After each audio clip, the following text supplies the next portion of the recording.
Punjab assembly के 6 मजीद अरकान का मुस्लिम लीग नून में शमूलियत का ऐलान। आज़ाद मुंतखब होने वाले 6 मजीद अरकान पंजाब असेंबली ने पाकिस्तान मुस्लिम लीग नून के सदर शहबाज शरीफ और मरियम नवाज से मुलाकात की।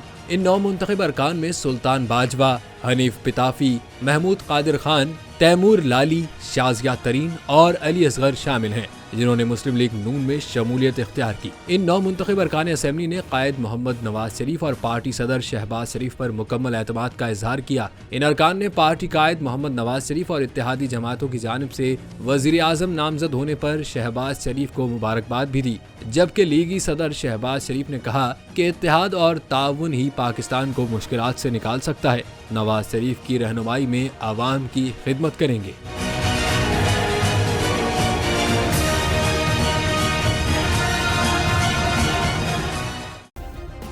सब्सक्राइब करें और बेल दबाएं ताकि कोई खबर रह न जाए।